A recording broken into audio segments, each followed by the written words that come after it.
Story 1. I've been working as a wedding DJ for about 8 years now. Started doing it as a side gig during college and discovered I really enjoyed helping couples create their perfect day. There's something magical about watching two people celebrate their love surrounded by family and friends. Over the years, I've seen almost everything: emotional moments, hilarious dance floor disasters, and the occasional family drama. Most weddings follow a similar pattern: cocktail hour with background music, dinner with carefully chosen songs, and then dancing until the night ends. The first dance is always special. It's usually a song that means something personal to the couple, and everyone gathers around to watch this intimate moment. Last month, I was hired for a beautiful outdoor wedding at a vineyard. The bride and groom had been incredibly organized during our planning meetings.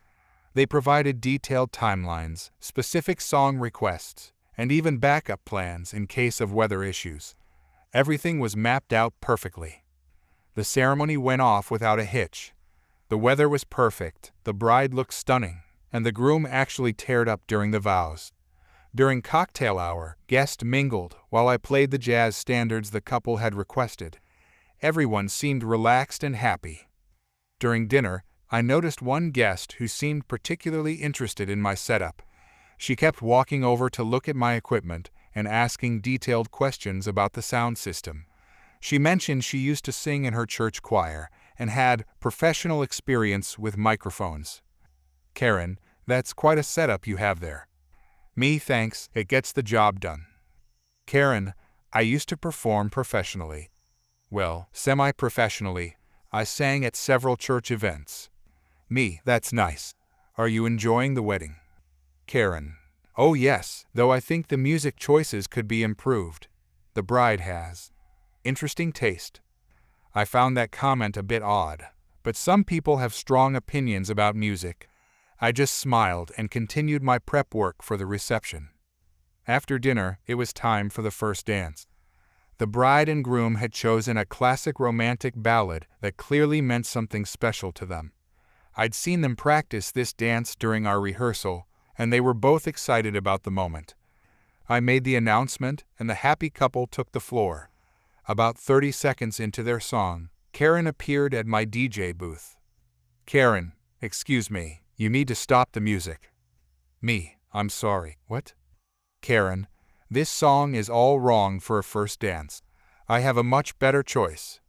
"Me, ma'am, this is the song the bride and groom specifically requested." "Karen, trust me, I know what I'm talking about. I have musical training." The couple was still dancing, completely unaware of the conversation happening behind them. "Me, I can't change their first dance song. This is what they wanted." "Karen, they'll thank me later. Plus, I'm going to sing it live. It'll be much more personal than this recorded version." Before I could stop her, she grabbed one of my backup microphones and walked toward the dance floor. The bride and groom looked confused as she approached them. "Karen, excuse me, I'm going to perform a proper first dance song for you." "Bride, what?" "No, we're dancing to our song." "Karen, this will be much better. I used to sing professionally." She turned on the microphone and started singing a completely different song, some contemporary pop number that had nothing to do with the romantic moment the couple had planned. The bride's face went from confusion to horror. The groom looked like he wanted to disappear. Guests started murmuring and pulling out phones to record what they thought might be a planned surprise. I immediately cut the music and grabbed my wireless microphone controller. With one button press, I cut power to the microphone she'd taken. Karen was mid-verse when her voice suddenly disappeared. She tapped the microphone frantically, trying to figure out what happened. "Me, ma'am, please return the microphone and leave the dance floor." "Karen, you sabotaged my performance. This couple deserves better than some generic recorded music." "Groom, we chose that song. It's our song." "Karen, you clearly don't understand proper wedding music. I was trying to help." By now, the bride was visibly upset. Her perfect first dance moment had been completely ruined by this uninvited performance. "Father of the bride, what's going on here?" "Bride, She interrupted our first dance and started singing a different song. The father of the bride looked furious. He signaled to someone near the entrance. Apparently, they'd hired security for the event. Father of the bride, remove her from the property immediately. Karen, this is discrimination against talented people. I was trying to make their wedding better. Security approached calmly but firmly. Security, ma'am, you need to leave now. Karen, I have every right to be here. I'm a guest. Bride, actually, I don't think I know who you are. It turned out Karen was a +1 of a +1 barely connected to anyone at the wedding. She'd apparently decided this gave her the right to take over the entertainment. Security escorted her toward the exit while she continued protesting about her artistic vision and how the couple would regret not letting her finish her song. After she left, I restarted the original song from the beginning. The bride and groom got their proper first dance, though the magical moment had definitely been disrupted. Later that night, the bride thanked me for cutting off the microphone so quickly. Bride, I can't believe someone would think they could just take over our first dance. Me, I've seen a lot of things, but that was definitely a first. The rest of the reception went perfectly.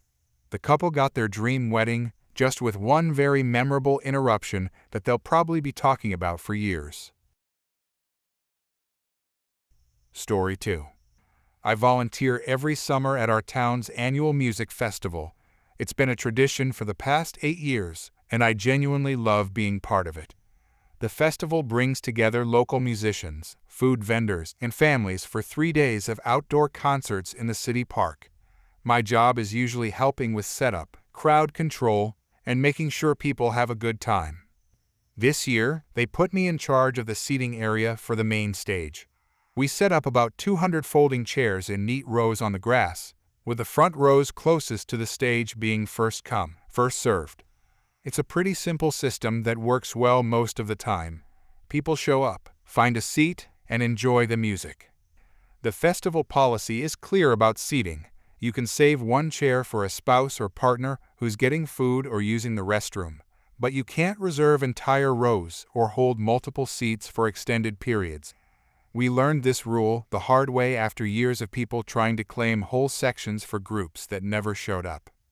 Saturday afternoon was the biggest day of the festival, with the headlining band scheduled to perform at 4 o'clock. I got to the seating area around noon to make sure everything was organized before the crowd arrived. The chairs were all set up perfectly, and I was looking forward to a smooth afternoon. Around 1 o'clock, people started arriving to claim good spots. Most folks grabbed a chair or two and settled in with their snacks and drinks to wait for the show. Everything was going normally until this woman showed up with a huge tote bag and an attitude. She walked straight to the front row and started placing personal items on every single chair. A sweater here, a purse there, a water bottle on another chair. She was systematically claiming an entire row of 12 prime seats right in front of the stage. I walked over to her politely. Excuse me, ma'am. Are you planning to use all these seats? Karen. Yes, I'm saving them for my family. They'll be here soon. How many people are in your family? Karen, that's none of your business. I got here first, so these are my seats. I understand, but our policy is that you can only save one additional seat. You can't reserve an entire row. Karen, that's a ridiculous policy. I've been coming to this festival for years. I'm sorry, but those are the rules. You can keep 2 seats, but the rest need to be available for other people. Karen, I'm not moving my things. My family paid good money to be here. I tried to explain that the festival was free and that everyone deserved a chance at good seating, but she wasn't having it. Karen, look, I don't know who you think you are, but I'm keeping these seats. My family will be here any minute. More people were starting to arrive, and I could see families with small children looking for places to sit. The back rows were filling up, while this entire front row sat empty, except for Karen's belongings. Ma'am, if your family isn't here in the next 15 minutes, I'll need to remove your items so other people can sit. Karen, you touch my stuff, and I'll call the police. That's your right. But this is festival property, and we have rules about seating. She glared at me, but didn't say anything else. I decided to give her the 15 minutes I'd promised and see what happened. 20 minutes passed. No family members showed up. The seating area was getting crowded, and people were starting to complain about the empty front row with scattered belongings. An elderly couple approached me. "Elderly man, excuse me, are those seats taken? We've been standing for a while and my wife needs to sit down." "Me, let me handle that for you." I walked back over to Karen's claimed row. She was nowhere to be seen. A woman sitting nearby pointed toward the food trucks. "Nearby woman, she went to get snacks about 10 minutes ago. Said she'd be right back." Perfect. This was exactly the opportunity I needed. I started collecting Karen's belongings, her sweater, purse, water bottles, and various other items she'd used to claim the seats. I carefully placed everything in a neat pile on one chair in the very back row. Then I removed the rope barriers and opened up the front row for people who were actually present. The elderly couple immediately took 2 seats, and a family with young kids grabbed 4 more. Within minutes, the entire front row was filled with people who were thrilled to have good seats for the show. About 15 minutes later, Karen came back with a bag of kettle corn and a lemonade. When she saw people in her seats, she absolutely lost it. "Karen, what did you do with my things?" "Those were my seats." "Me, your belongings are in the back row. You left the seating area, so those seats became available." "Karen, I was gone for 5 minutes." "Me, you were gone for almost half an hour, and your family never showed up." "Karen, they're coming. They just got delayed." "Me, that's fine. There's a seat waiting for you in the back with all your belongings." "Karen, I demand you move these people. I was here first." "Me, I'm sorry, but the seats are now occupied by people who are actually here to use them." She tried appealing to the people sitting in the front row. "Karen, excuse me, those are my seats. This person stole them from me." "Elderly woman, we were told these seats were available. We've been standing for over an hour." "Family dad, yeah, we saw you leave. You can't just reserve seats and disappear." "Karen, this is theft. I'm calling the festival organizers." "Me, I am the festival organizer for this seating area, and you're welcome to speak to my supervisor if you'd like." My supervisor happened to be walking by at that moment, so I flagged him over. "Supervisor, what's the situation here?" "Karen, this person stole my seats and gave them away." "Me, she tried to reserve 12 front row seats for family members who never showed up, then left the area for 30 minutes. I moved her belongings to the back and opened the seats for people who were actually present." "Supervisor, sounds like you followed protocol perfectly." "Ma'am, you're welcome to take the seat in the back row where your belongings are waiting." "Karen, this is discrimination. I'm a longtime supporter of this festival." "Supervisor, the seating policy applies to everyone equally. Supporting the festival means following the rules that make it enjoyable for all attendees." Karen stomped off to the back row, muttering about unfair treatment and incompetent volunteers. She spent the rest of the concert glaring at the front row and complaining loudly to anyone who would listen. The headlining band put on an amazing show, and everyone in the front row had a great time. The elderly couple thanked me afterward for helping them get seats, and the family with kids said it made their whole festival experience better. After the show, my supervisor pulled me aside. "Supervisor, you handled that situation perfectly. We can't let one person ruin the experience for everyone else." "Me, just doing my job." Though I have to admit, it was pretty satisfying to see her realize that hoarding seats doesn't work. "Supervisor, the best part is she could have had a great seat if she'd just followed the rules and brought her family when she said she would." As I helped clean up the chairs later that evening, I couldn't help but smile. Sometimes the best lesson in courtesy comes from experiencing the consequences of your own selfishness. Karen learned that trying to game the system usually backfires, and the rest of the festival goers got to enjoy the show from seats they actually deserved. Story 3. I work as a gallery assistant at Meridian Contemporary Arts, a small but well-respected gallery in the Arts District downtown. It's not the biggest or most famous gallery in the city, but we showcase some really talented local artists and occasionally get pieces from established names. The job doesn't pay a fortune, but I love being surrounded by beautiful artwork and helping people discover new artists. I started here about 2 years ago after finishing my art history degree.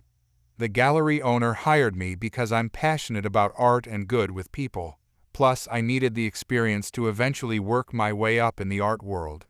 Most days involve greeting visitors, answering questions about the pieces, and making sure the artwork stays safe and properly displayed. The gallery has different types of exhibits rotating throughout the year. We show paintings, sculptures, photography, and mixed media pieces. Occasionally, we'll have special displays featuring handcrafted jewelry or decorative objects that blur the line between art and functional design. About 3 months ago, we opened an exhibition called Wearable Art featuring jewelry pieces created by local metalworkers and designers.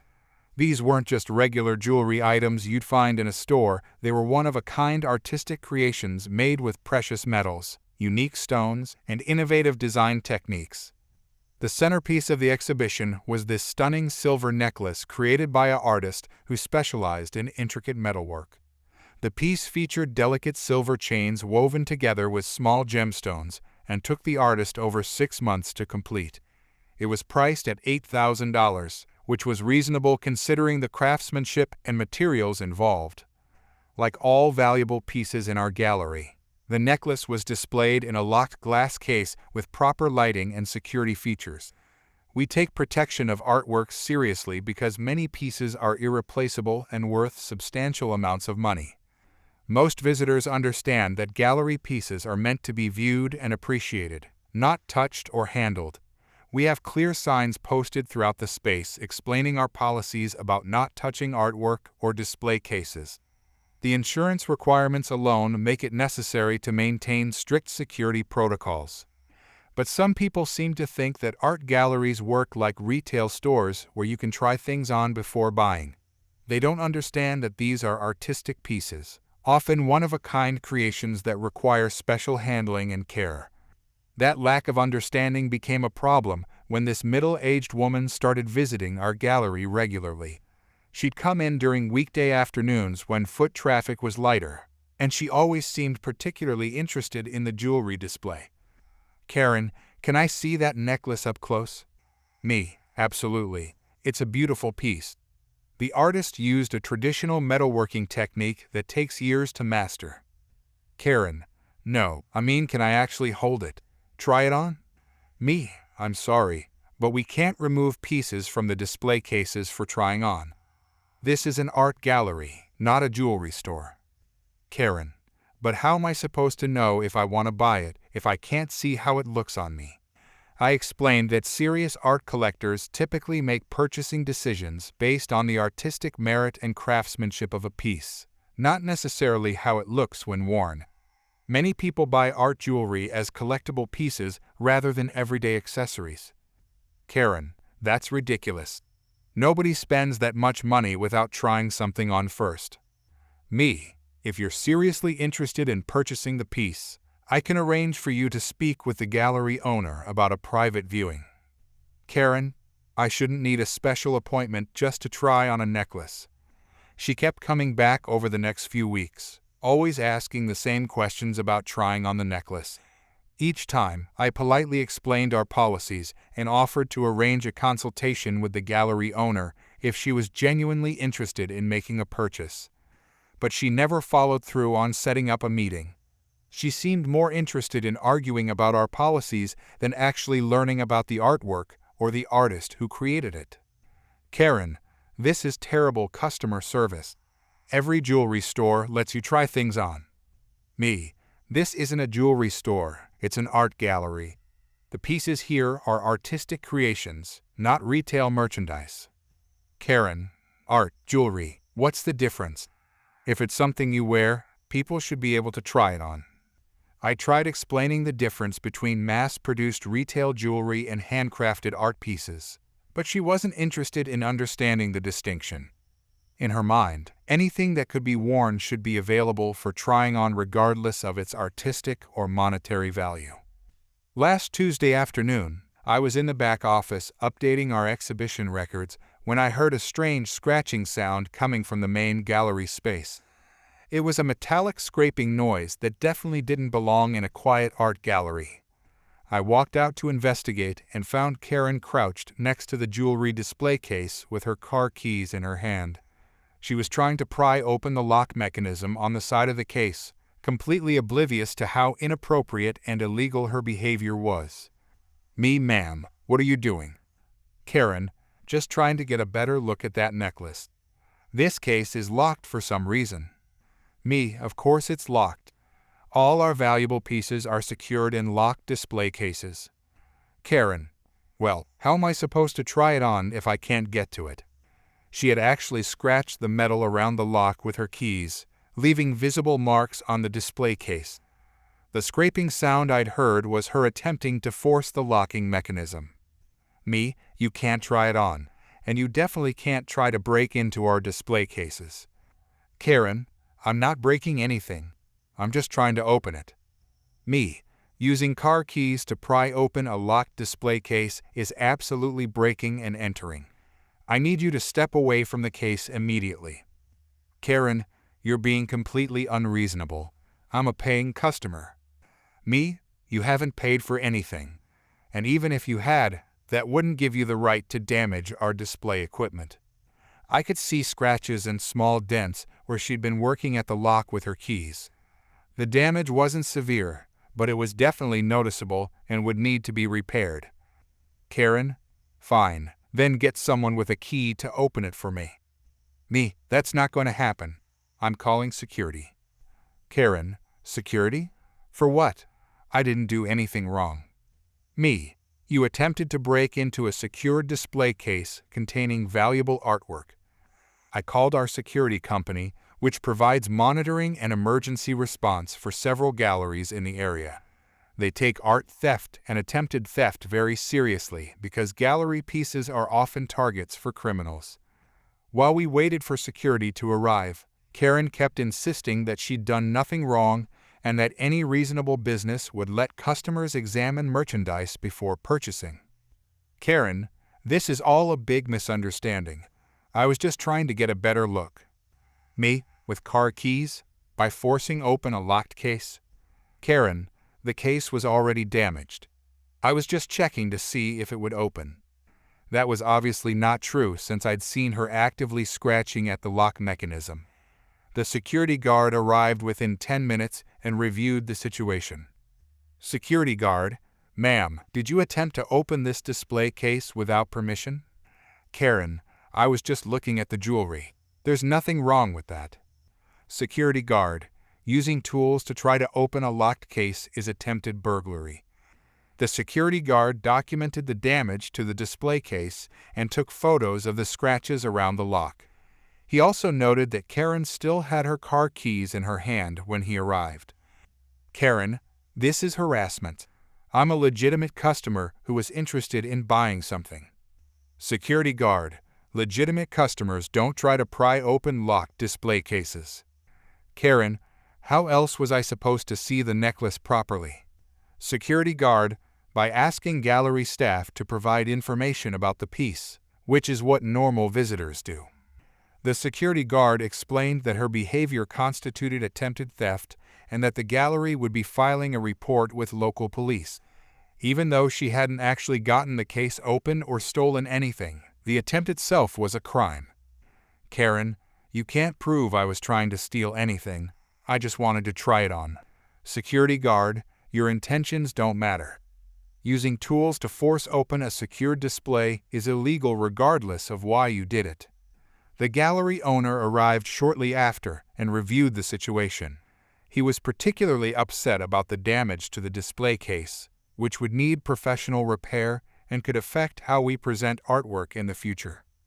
"Gallery owner, you're banned from this gallery permanently. If you come back, we'll call police immediately." "Karen, this is discrimination. You're treating me like a criminal just for being interested in your overpriced jewelry. Gallery owner, you damaged our property while attempting to break into a secured display. That makes you exactly the kind of person we don't want in our gallery. The police arrived and took a report about the incident. They explained that attempted burglary charges could be filed based on her actions, even though she hadn't successfully opened the case or taken anything. Karen finally left when she realized the situation was only getting worse for her.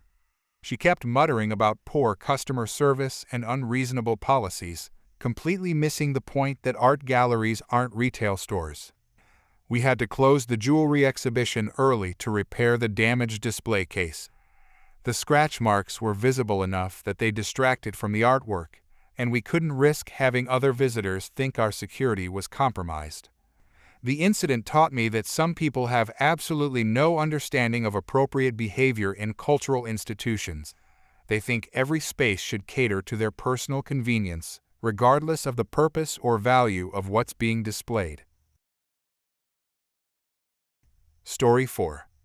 I've been a lifeguard at our community pool for 2 summers now, and it's honestly one of the best jobs I've ever had. I started here right after finishing my lifeguard certification, mainly because I needed something flexible that would work around my college schedule. The pay is decent for part-time work, and I genuinely enjoy keeping people safe while they have fun. Our community pool is pretty popular, especially during the summer months. It's got 6 swimming lanes, a diving board, and a shallow end where kids love to play. We serve about 3 different neighborhoods, so we get families, serious swimmers, elderly folks doing water aerobics, and teenagers just hanging out. Most people are really respectful of the shared space and understand that it's a public facility. The pool has some basic rules that most people follow without any issues. The lanes are first come, first served during open swim hours. If someone wants to do serious lap swimming, they can usually work something out with whoever else is in the lane. Kids can play in any area that's not specifically marked for lap swimming. It's pretty straightforward, and conflicts are rare. During my training, they taught us that our main job is safety, but we also need to make sure everyone can enjoy the facility fairly. Sometimes that means mediating disputes or enforcing rules that some people don't like. Most of the time, a polite explanation of the rules sorts everything out. This past Tuesday was a busy afternoon. School had just let out for the day, so we had a lot of families with kids, plus some regular swimmers who come in for their daily exercise. I was keeping an eye on things from the lifeguard chair when I noticed a commotion developing in lane 3. There was a woman doing laps who kept stopping to glare at a group of kids playing Marco Polo in the lanes next to her. The kids weren't being particularly loud or disruptive, just normal pool play, but she seemed really irritated by their presence. After about 10 minutes of watching her get increasingly agitated, I climbed down to check on the situation. Me, is everything okay over here? Karen, no, everything is not okay. These children are disrupting my swim time. I need this lane for my exercise routine. Me, ma'am, during open swim hours, all the lanes are available for general use. The kids have just as much right to be here as anyone else. Karen, that's ridiculous. I'm doing serious swimming here. They're just playing around. They should use the shallow end. Kid, we were here first. We're not doing anything wrong. The kid was right. I'd seen them get in the pool before she did. Me, you're both welcome to use the lanes, but you'll need to share the space respectfully. Karen, share? I don't think so. I claim this lane for my workout. I come here every day at this time, and this is my lane. Me, ma'am, this is a public pool. No one can claim a specific lane as their personal property. Karen, I pay taxes. My tax dollars fund this pool. That gives me priority over some kids who are just goofing around. Me, everyone's tax dollars fund this pool, including the families of these children. The pool rules apply equally to everyone. Karen, fine. If you won't enforce proper pool etiquette, I'll do it myself. She swam over to where the kids were playing and started acting like a human barrier, blocking them from using that section of the lane. Karen, this is my lane now. You kids need to move somewhere else. Kid, you can't do that. We were playing here. Karen, I can do whatever I want. I'm an adult, and this is my exercise time. The kids looked confused and upset. Some of the parents were starting to notice and come over to see what was happening. Parent, excuse me, what's going on here? Karen, I'm trying to swim laps, and your children are interfering with my workout. They need to leave this lane immediately. Parent, the kids were here first, and they're not doing anything wrong.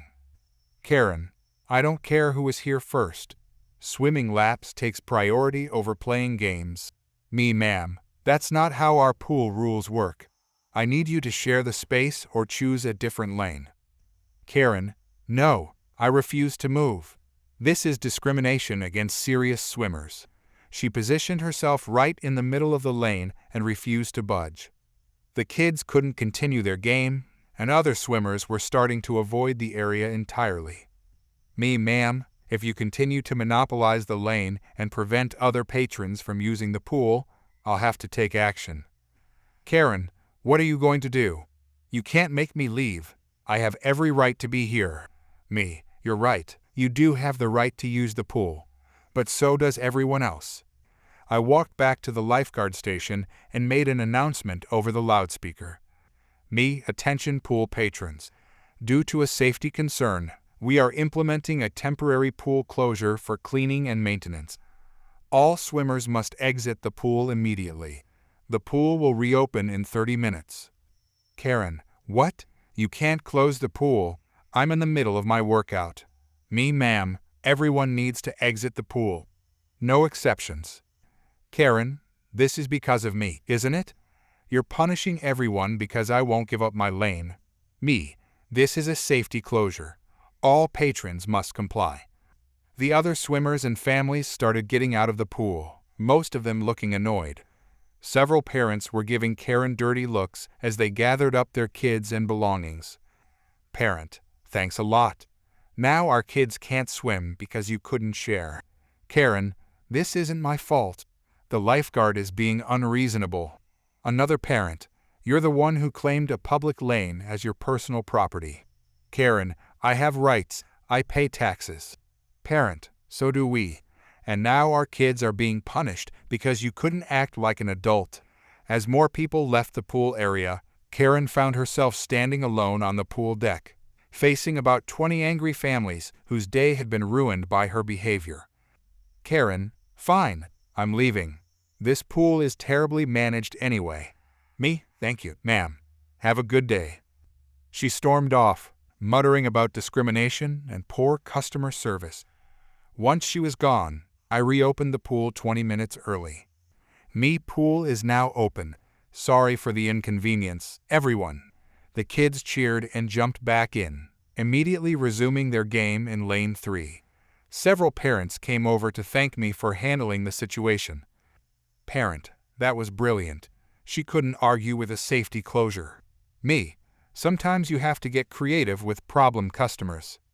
The next day, one of the parents told me they'd seen Karen at a different community pool across town, having the exact same argument with their lifeguard about claiming a lane.